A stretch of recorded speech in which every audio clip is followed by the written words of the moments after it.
Well, why don't we call the meeting to order? Jackie is not going to be able to be here for the family engagement out of state. Yep. Mr. Evans? Here. Mrs. Grant? Here. Mr. Palumbo? Here. Mrs. Smith? Here.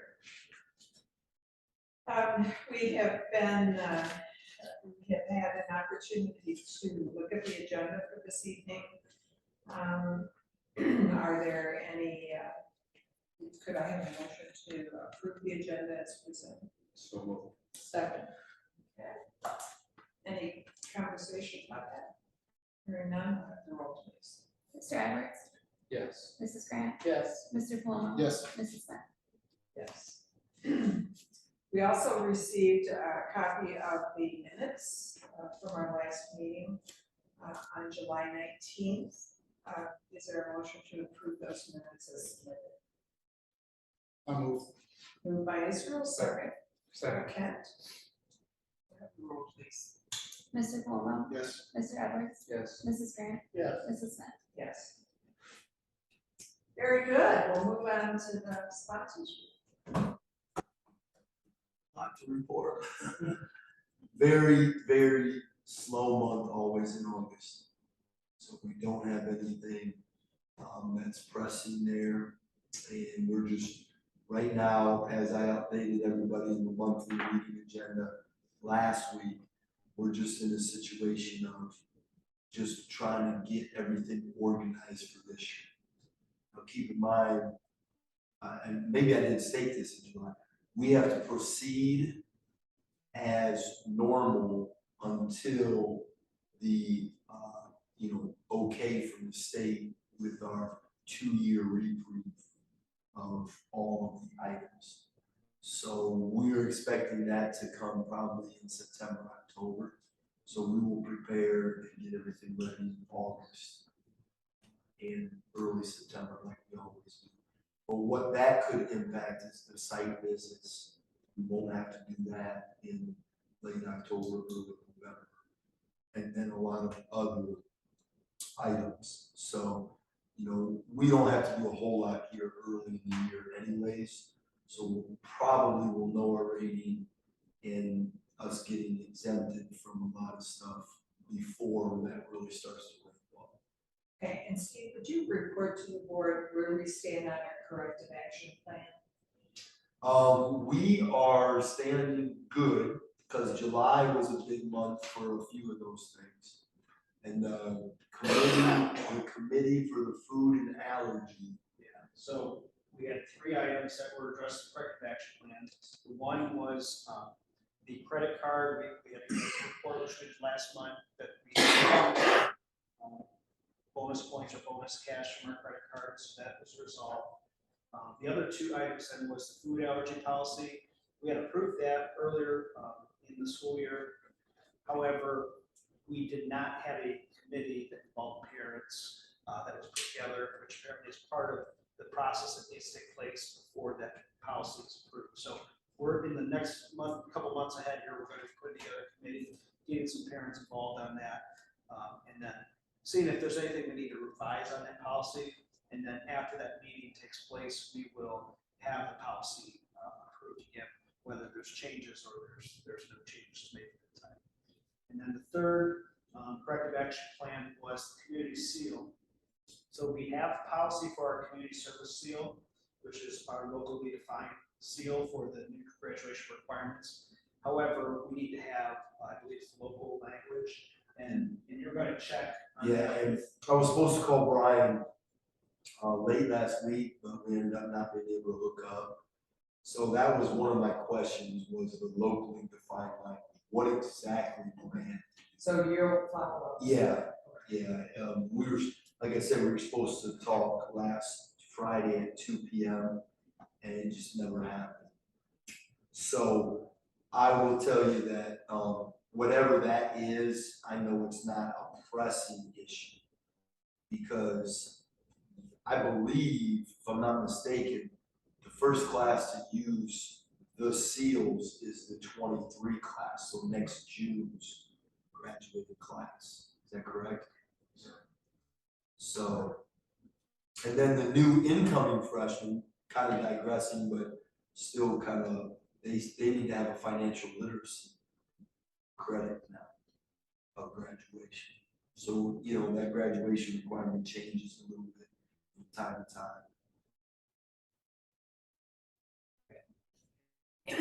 With no one from the public present, I would just encourage people that might be listening to our streaming that if you have any questions or concerns, to give me a call. You can reach me through the website email. So we'll move on to board members' liaison reports. The only thing I have to report is that during the meeting that we had with Ed and Steve and Brian and myself and Kelsey, I was a substitute for Kent. One of the things that we talked about was having, making some contacts with area superintendents with Ryan and Ed together. So they're going to, in late September, early October, hopefully initiate some of those contacts with individuals, so that we're, nurturing those positive relationships. And I believe there may be some contact with the Ohio Department of Education as well, just to update them as far as where we're at school. Yeah. Under legislative report, I don't have anything to report. We really probably wouldn't have any kind of legislation that we would move forward on as far as Townsend, in terms of location sites or facilities and other locations up in Veneta County until during that late doc session. So Jackie didn't have anything to report under finances. Dora, nothing to report. Okay. And I know Kent wasn't able, we were able to fill that in. And Israel, did you have anything to report? Nope. Israel was consulted on some matters that we'll be talking about a little bit later, but went very well. So we'll move on to the treasurer's report. First item is just to allow for public comment on the SS3 budget. We have no public presence, so I'm gonna go ahead and progress to the financial reports. You can turn past your minutes, and our first sheet will be our cash reconciliation. So my packet is separate from the file Ryan gave you. Mine is the stapled packet.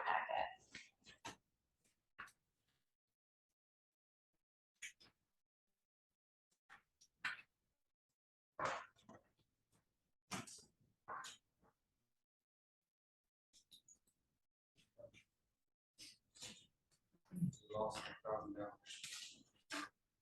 What? Lost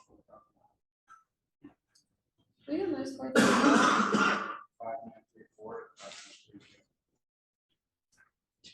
Oh, that's the outstanding checks and an adjustment for some,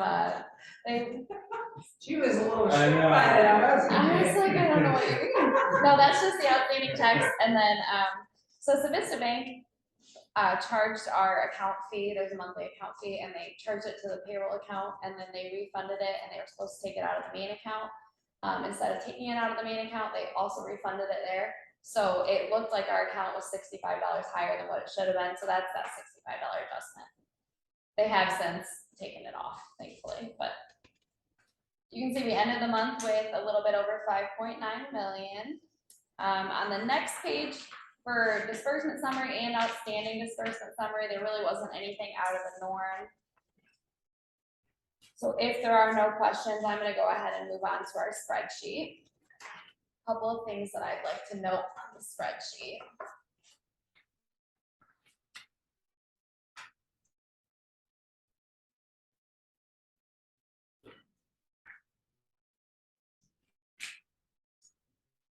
Okay, so first I'm going to start you off by looking at our top left section. If you go to the very left column under budget fiscal year 2023, you can see our total general fund revenue budget is $3,380,214. Now, one thing I want to note, this is after paybacks come out, so this is including the paybacks that we make to the OD and if you look at the top, the negative 194,575 for that vocational tuition. That's for students going to EHOBE or Vanguard, et cetera. So that's taking those already into consideration. I do also want to note that our revenue budget is above our general fund expenses. In our expenses, so if you'll just stay in that left side and move down a little bit, there are a couple that I think could potentially be a little bit inflated. So first is the purchase services. So this was finalized before hearing back from Diane about what our exact cost for our EMIS coordinator would be. She's gonna come in a little bit over 36,000. We budgeted 50,000. So our purchase services have the potential to be a little bit high there. Supplies, there's $135,000 budgeted into supplies for a Chromebook purchase specifically. Now we are set to get refunded 100% for that, but you will see it come out of our supplies expense, so I still wanted to budget the amount in there. But that is our emergency connectivity funds, and those are 100% reimbursement, so that's great. That's gonna help up our Chromebook supply, right, Dave? Yeah, Chromebooks, we almost ran out last year, now we got Chromebooks coming out of it. Probably won't last, but for now, we're good on Chromebooks. Yes.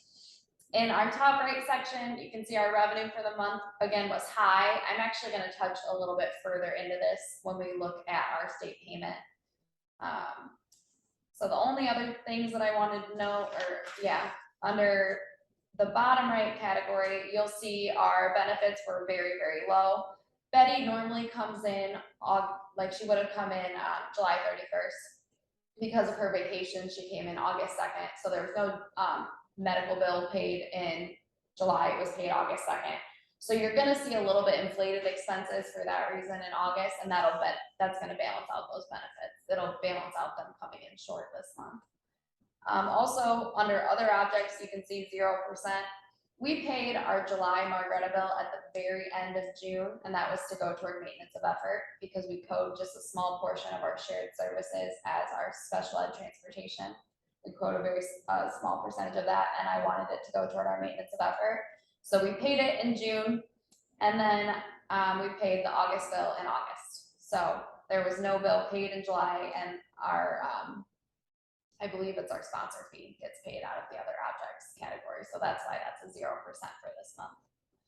Other things that are in that category are like audit fees, things like that. But again, those aren't currently happening. We'll get audit fees in audit season, probably around February, March in there. So that's why that's low, but you will see those balance out. If there's no questions over that, we can flip onto our budget.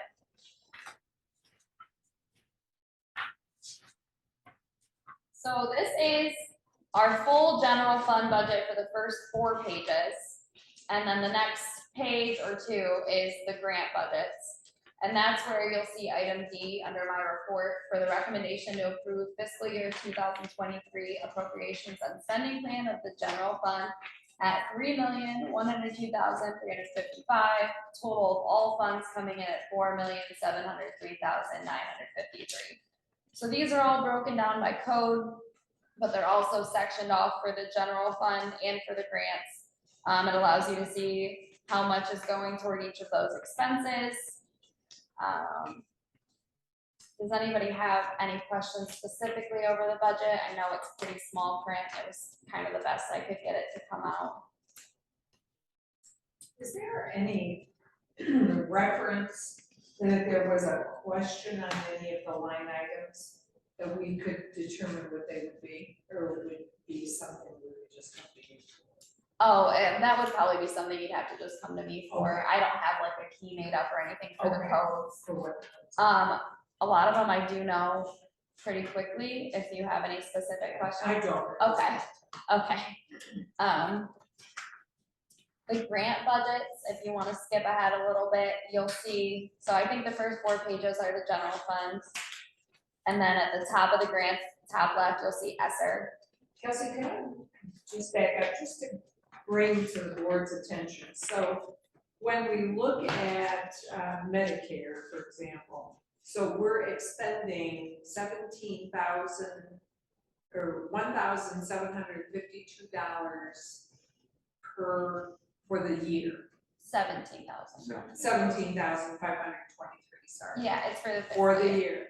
Okay, so then that may help us understand per month what we have to be sure our income is to be able to handle things. So we go to medical and vision, and you can see for retirement what we need for salaries.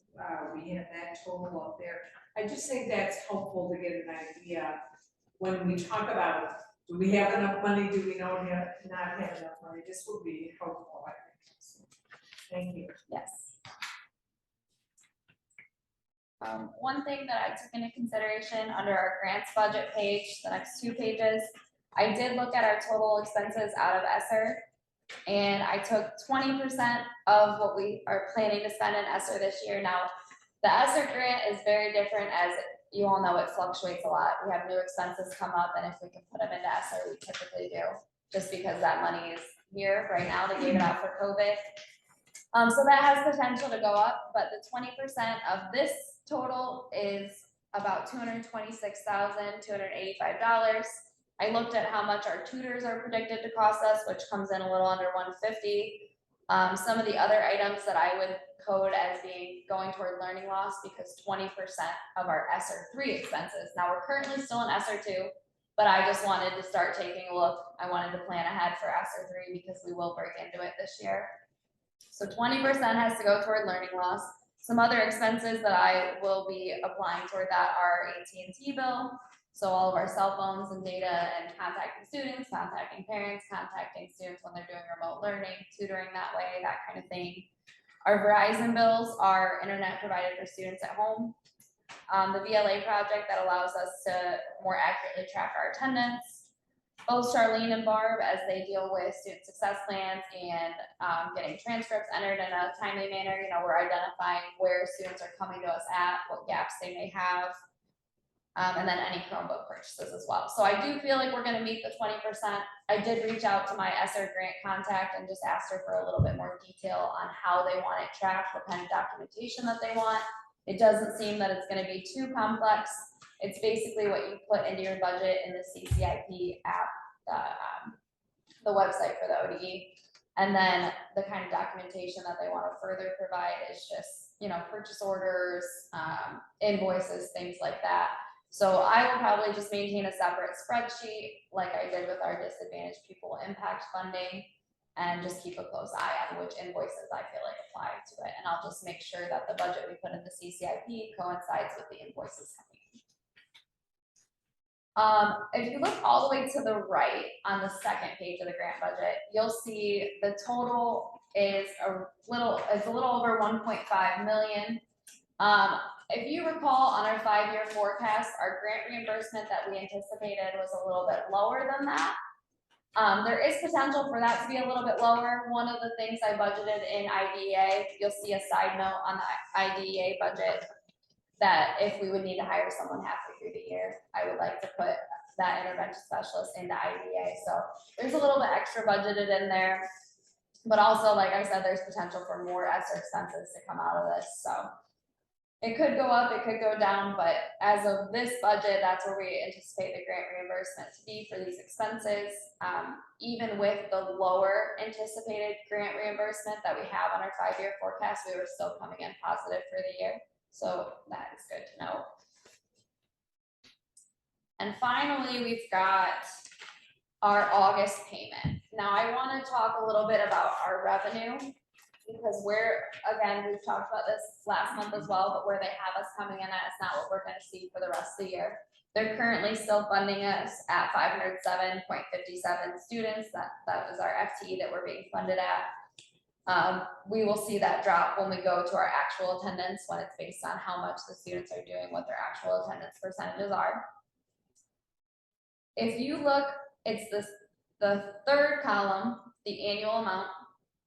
And if you follow that down to the $5,715,574.61, that is where they are projecting our revenue for the year after the paybacks. So after those transfers and after our paybacks to the ODE, they are projecting we come in at $5,715,000.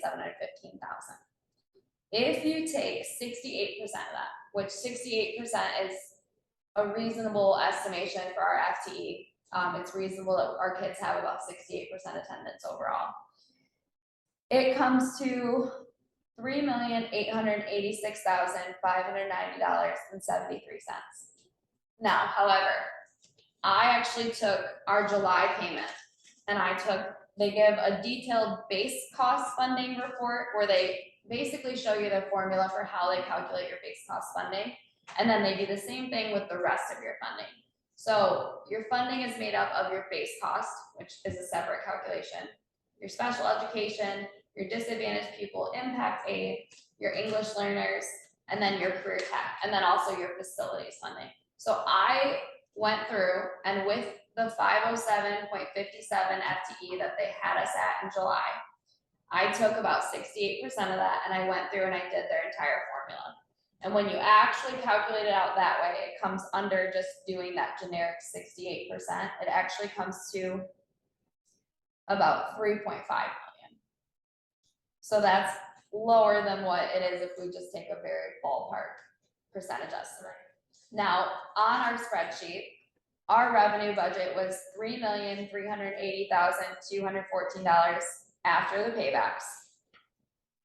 So it's a little bit under what I calculated us in at. Now, one reason for that flexibility that's nice to have is because your career tech funding and your disadvantaged pupil funding and your English learners, that can all swing based on your enrollments. We have kids get withdrawn, we have new kids enroll. I know last year we really struggled with getting those lunch forms back for our disadvantaged pupil impact aid and also for our lunch reporting. So it's not a bad thing to have a little bit of a cushion there. Last year, when we calculated out our, for our 5-year forecast, where our funding would be based on a per pupil amount, we were right around the $3,380,214 after the paybacks. So it's coinciding with about where our 5-year forecast was. And with this being the second year of the new formula, I'm hoping we're going to see a little bit more consistency, but I'm also a little bit leery that there could be more kinks that they work out. There was a lot going on with it last year, so I like having that cushion. Now, that being said, I do think there are some factors that would actually see our revenue go up. One is that we're going to get reimbursed for 25% of Karen Burke's salary and benefits from Margaretta. So that if that like going toward our revenue, that'll help. Also, I think our paybacks will get lowered. So if you look at our state payment under adjustments, that $513,145.90, that total for the year, that's based on our full 100% FTE from last year. I think in January they do a true up and our FTE will be lower. So I think that'll come down. I don't think we're going to end up paying that much back this year, but worst case scenario we do. So we're going to bank on that for now. Also, we have that $135,000 of Chromebooks that'll come back. So that's more of an expense that'll get lowered, but still that's a cost that we factored in that we'll get reimbursed for. And then finally, I do see our enrollment being above the 507. That's where they have us at the end of the year. I think we'll come in above that for the entire year, really. Again, it'll be a percentage of that. It'll probably be about 68, 69% of that, but still I think we're gonna see a higher enrollment. So our revenue is projected very conservatively. With the new formula and potential for change, I would prefer to sit there and be on the conservative side, but I'm hopeful that we'll come in a little above it. Covering all the angles, Kelsey. I like math, so. Any questions? Nope. All right. Is there a motion that we, is there a motion to approve the action items A through D of the treasurer's report? Moved by Dora, is there a second? Second. Second by Israel. Any questions? Will I have the roll, please? Mrs. Grant, Yes. Mr. Palumbo, Yes. Mr. Edwards, Yes. Mrs. Smith. Yes. Thank you. That's wonderful. We're in such good hands. All right, we'll move on to you, Brian. Okay, thank you. Yes. All right, first under the informational items, a quick review of our enrollment data. So in your packet, in your folder here is a breakdown, and I've included a new column here that shows the counties that each school district lies in, because some of those are border school districts that just partially fall within the 6-county radius. So I just started doing that so that we can see exactly where those school districts lie. So as of yesterday, we have 490 students. That number will continue to grow day by day here as we approach the start of school, because as we get new enrollments in, those students are going into Dazzle, and that will increase our numbers here. Just to give you an idea, on the calendar this week are 22 enrollments, and next week we have 11 on there, and that will increase over the next couple days. We do have quite a few others, in addition to those 33 that are actually on the calendar. We have many other students that are looking to enroll, but they need to complete their final forms, paperwork before they come in for that part of the enrollment process. So our numbers are going to continue to increase here as we start the school year. Item B under information items then is just a reminder that next Wednesday, August 24th, we have very exciting open house planned. We've been working hard on preparing for this and trying to create a lot of excitement for this, so we get students and their families back in the building here to kick off the school year. Some of the things that we have is the reveal of our new school logo. I'm excited about. Also, we will have the OGO food pantry bus out front. Families will have the opportunity to go through that and gather some items to take home with them. We will have free t-shirts for our students at the conclusion of their tour of the building. They'll get a free t-shirt, and also they'll get a ticket for a free snow cone as well. We're going to have a Hawaiian Ice snow cone truck out front of the building here. So they'll get a free snow cone, and then others may also purchase a snow cone as well. We've got hot dogs, chips, cookies. We've got food that's going to be available for free down in our cafeteria. And then one of the neatest things is that we've had very good feedback from many of our community partners and agencies that want to be part of this open house so that they can connect with our students and families as well. We have, as of right now, about 11 or 12 different community partners who are going to be here that night to share information with students and their families. We have Care and Share, Erie County Family and Children First Council and Wraparound. We have Erie County Job and Family Services, which is tied to Ohio Means Jobs. We have the Center for Cultural Awareness. Tori is going to be here that evening. Clear Minds Coaching and Counseling. We have Ohio Guidestone, Sandusky Artisans, Mara Health. We have Erie County Board of Development, Board of DD. We have the Cleveland Clinic Campus here in Sandusky.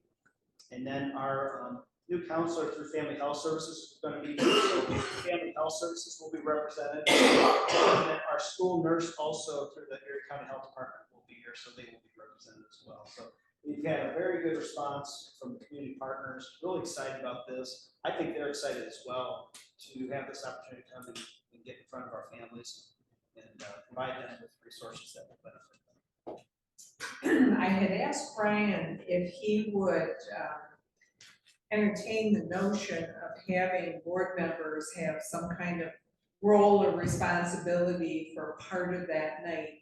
So I wouldn't expect everybody to be there the whole time from 4 to 7, but I thought once Ryan determines what jobs we might be able to do, greeting people at the door or whatever, then I'll send out an email and we'll have you sign up for a shift to be able to come. So if you could look at that night and try to reserve at least part of the evening. We have a volleyball game now. Okay, what time does that start?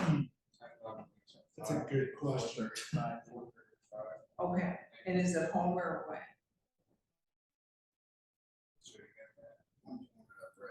Okay,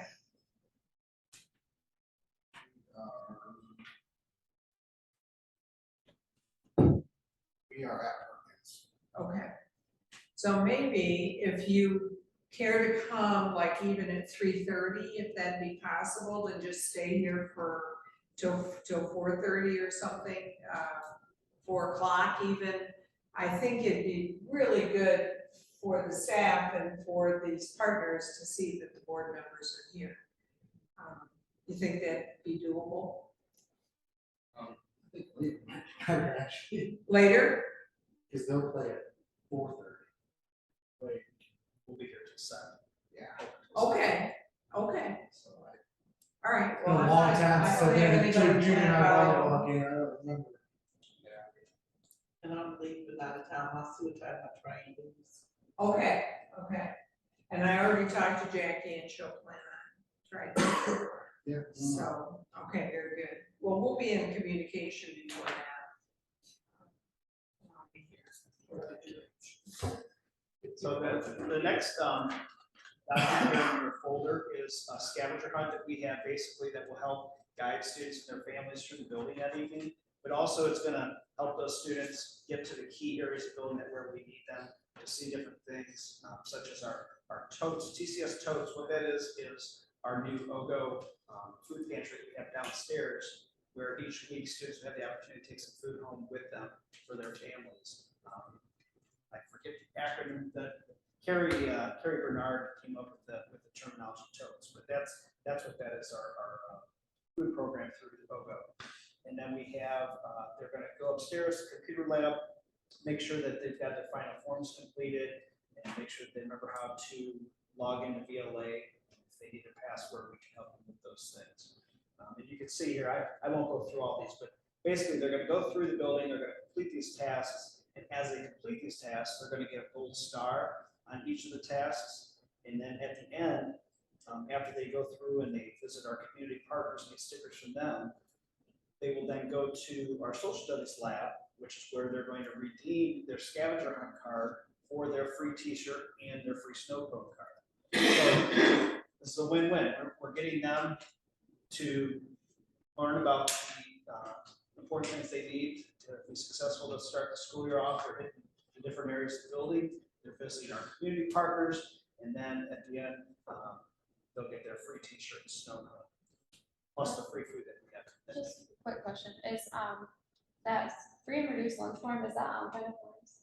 It is, however, it's not built in, that's one form, the final forms does not have the capability to actually format in there because of the complexity and some of the stuff with the state food program. So that is a PDF in final forms. So could So we they have to have, actually physically print it off, and I think we will have that. I was gonna say, in that computer lab, have those printed off and ready for the students out in tournament, because that could be a really good opportunity to get some of those. It'll also be a good opportunity for parents to sign off on a form for family health services, so that they can get those services from the new counselor as well. So Sounds wonderful. it's going to be an exciting night. Yeah. Hopefully we've got good weather and we're really pumping it up and getting the word out there. And the last thing, I don't have it here on informational items, but this past week and a half or so, we had two people that attended the business boot camp here for us, tied to the Erie County Business Advisory Council and also tied to Fireman's Forward. And this was a really neat event that took place where people from all the area schools got to come together. They were selected, they applied for this program, and then they were selected. And they had the opportunity to go around and visit different businesses. And basically what they're trying to do is connect the schools and the businesses so that we can get the students connected in the right places to lead them into their future career paths. So it's a fantastic event that took place. I did get to go to Hobie on Thursday and watch Karen Bird and Ashley Hermes both do their presentation together. They did a fantastic job. Also, it was great for them to represent Townsend at that event. And I think other schools learned more about Townsend as well through this program. So it was a very good thing. All right, that concludes our informational items. Any questions before we get on to new business? Looking at new business here, item A is a resolution to approve the awarding high school diplomas to the following students upon successful completion of the graduation requirements as set forth by the state of Ohio. This month, we have 3 individuals, Caitlin Hartstock, Emily Myers, and Ashton Sager. So these 3 summer graduates takes our total to 104 graduates for the 2021-2022 school year. We do have a couple more that are possible here before the start of the school year. If those students are graduates, that will add on to our total. Item B is a resolution to approve a contract with Northern Buckeye Education Council, DataServe, NWOCA, they're all kind of tied together, to replace the school door access control system at a quote of $6,598.69. So the access system is the key card swipe that we have on the front doors, the back door, and the side. And for the last 2.5, 3 years, we have not had the capability to add any cards or take any cards out of the system. As part of the transition from previous technology coordinator to our administrative staff now, and we just haven't had that capability. Am I right, David? And what I'm saying The is, software is end of life and that's, can't do anything. so that, yeah, we're kind of stuck right now. And it's just time to replace it and get something that we have more control over, but also that has the support life that's needed. We did get awarded safety grant funds, which is what we plan on using to pay for this. So we'll come out of our state safety grant. We applied for it last year and didn't get any, and then the state released funds to any schools that weren't allocated money. So we got about 17,745 maybe, sounds about right. So that can fall under that grant expense. So does that access simply open the door, unlock the door?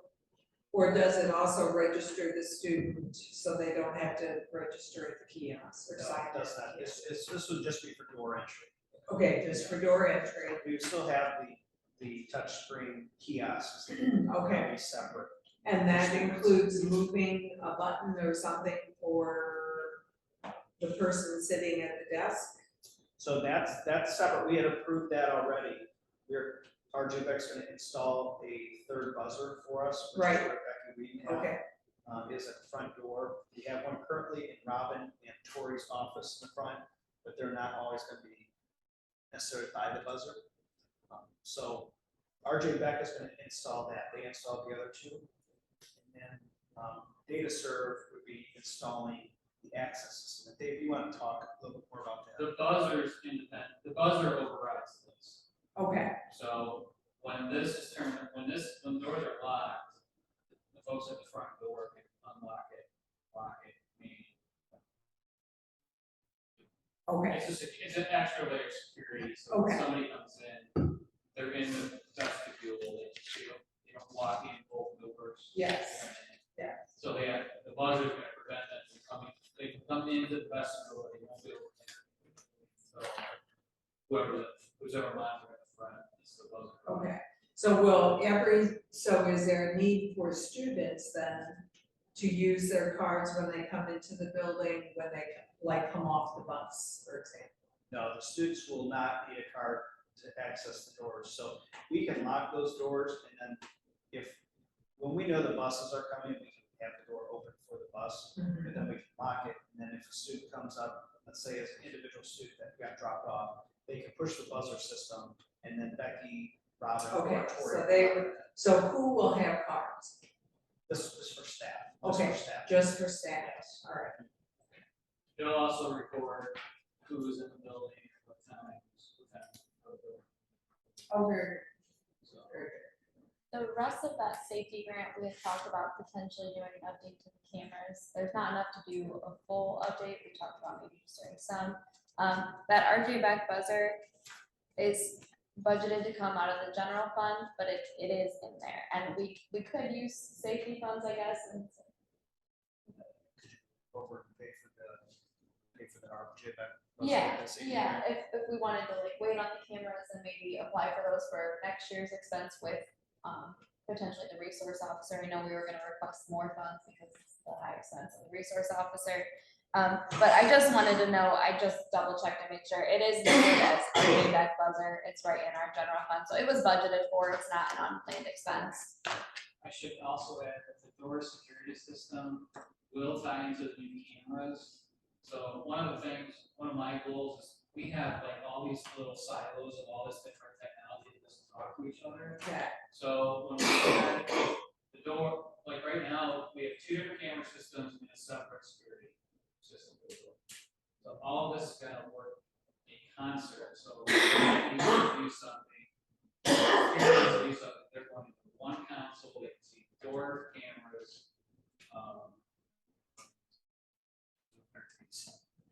They'll be able to see everything in one console instead of having to jump all over the place into different systems. So. Wonderful. Moving on to item C, it's a resolution to approve of recycling and disposing of technology items that are no longer functional or beyond end-of-life support as provided in the attached list. This is also in your folder here. So over the past few years, they've been collecting a lot of outdated technology in the building, much of which is either broken or it's, as we just said, out of end-of-life support. He's been asking, can we recycle these, can we move these on, and I think now is the time. None of this was purchased with federal grant money, so there's no official process that we really have to go through. And we keep a separate inventory of anything that we purchase with a grant so that we can follow the correct processes when that comes about. Sounds good. Steve Baylor, I brought your iPad back to life this week. I found it at the bottom of a bin. Oh, really? In the back of my office. As I was reformatting it, I looked at the spreadsheet and said, Steve Baylor. It's still alive. There you go. It's not on the list. If we can get anything out of it, we'll try to use the technology, but if it's on this list, it's pretty much non-functional for us. I'll probably have more of these coming in the next several months. Items D and E are both recommendations from our lawyer in recent legal updates. Item D is resolution to approve policy 316.2, non-bachelor substitute teachers for 21-22, 22-23, and 23-24 school years only. And then item E is a resolution to acknowledge the following appendix item, which is an update to appendix 404A for Ohio unionization summary of school attendance. Item F is a recommendation to rescind Chad Shoko as part-time math tutor for the 2022-23 school year. Item G is a recommendation to rescind Carrie Wheatnaff as a part-time social studies tutor for 22-23 school year. And the reason for those is in item H, we would like to move both of those individuals into full-time teaching positions for us. Chad as a step 0 math teacher at $39,031, and Carrie Wheatnaff, social studies teacher at step 0 for $39,031. And just a reminder, these positions are being paid out of ESSER. So these positions are year to year, we reevaluate them and see where our budget's at the end of each year. And we do have a very strong need for math, and we did not want to lose Chad. So that's the rationale behind that. On the social studies position, we currently have Zach Rose, our social studies teacher, who's also covering as an intervention specialist for us. So by moving Carrie to full-time, this will help us to transition some of the social studies courses over to Carrie and balance Zach's caseload out a little bit between balancing the social studies piece and IEPs on the special ed side.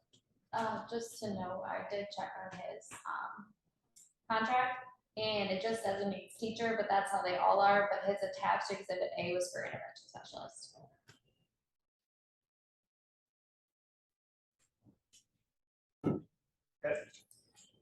Can I jump back? I'm sorry to do this to item E. I just want to verify, does our school nurse then assure us that individuals she's monitoring the immunizations as students are enrolled. That is part of her responsibility, is to keep a database and track those and then follow Okay. up with families. Okay, I did forward the updated form that we're approving tonight for the appendix to her, so she. Okay. Just to make sure. okay, fine. Thank you. Yes, sir. Okay, item I then is a recommendation to enter a shared service agreement with Margaret Local School District to share Townsend employee Karen Bird and provide Margaret with business teacher services for the 22-23 school year at basically 25% of her salary. So Margaret lost a business teacher to an administrative position recently at another school, and there aren't really any options out there right now, business teacher wise. And it so happens that Karen is also a licensed business teacher, in addition to being an intervention specialist, and she is our transition coordinator currently. So what we've worked with Margaret to come up with a solution that still allows Karen to get her duties done here at Townsend as a transition coordinator and helps Margaret to get through this school year. She's basically going to, if approved, she's going to work at Margaret 6th period and 8th period every day. So 2 periods out of the day, which is where the 25% comes from, 2 out of 8 periods. And she's going to oversee their CCP, their College Credit Plus program for 2 courses. Now, she is not the teacher of the course or the teacher of the course. She is more facilitating, overseeing that. And Steve, you want to say a word about parents' responsibilities? Yeah, currently, what's gonna occur is, it's called an asynchronous class. So 6th period will be through Road State, and that class will be done basically through online, and, it doesn't have to be done like, starting August 15th, like North Central State started and so forth. So they can then basically utilize Karen's knowledge of her business for the marketing and management. Microsoft applications one, we're still trying to work out. That's the 8th period one. And that one was potentially going to be used, or ran through North Central State. So we're still trying to work all that out. But at this time, Karen's a really great option for us because she has that business background. She, has those classes, and I think she's even got some certifications, if memory serves me right, of, basically some questions she can answer that the kids will have and so forth. So instead of us filling that with just anybody, it benefits us to fill that with somebody with, specific knowledge of business marketing and business management. So we certainly appreciate you working with us. We had 2 teachers go to administrative jobs in the same district, and really handicapped us this late in the year.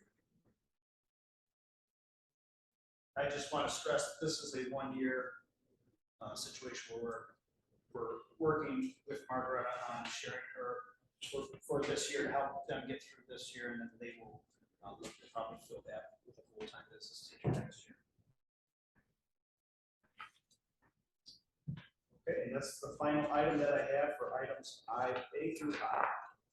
Is there a motion to approve items A through I of the superintendent's report? Moved by Dora, seconded by Ken. Any questions? We'll have the roll, please. Mrs. Grant, Yes. Mr. Edwards, Yes. Mr. Paloma, Yes. Mrs. Smith. Yes. We do need to, I would like to entertain a motion to move into executive session briefly to consider the compensation of a public employee. The time is 7:50. Is there a motion to that effect? So moved. Second. Seconded by Mr. Rowe.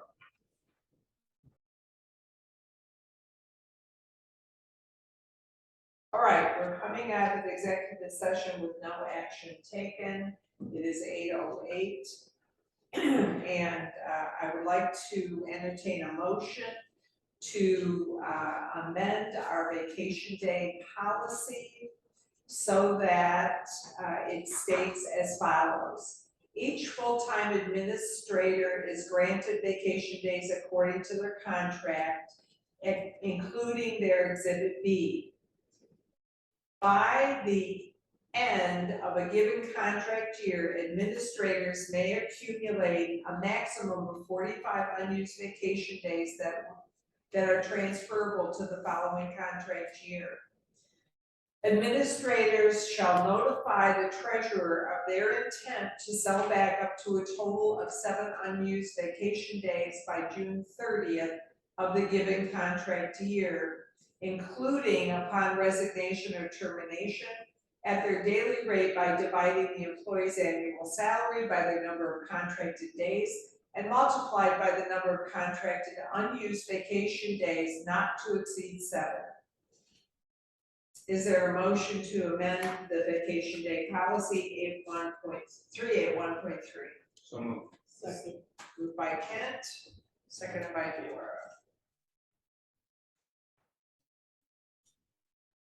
And then lastly, is there a motion to approve the ability to, for Ashley Hermes to cash in vacation days for the 2021-22 school year? Moved by Dora. Second. Seconded by Kent. We'll have the roll on those two motions. Mrs. Grant, Yes. Mr. Edwards, Yes. Mr. Palumbo, Yes. Mrs. Smith. Yes. Is there a motion to adjourn? I'll move. All right, is there a It's second? not me for once. Is there a second? Okay, Okay. meeting adjourned at 8:10. Thank you, everybody, very much.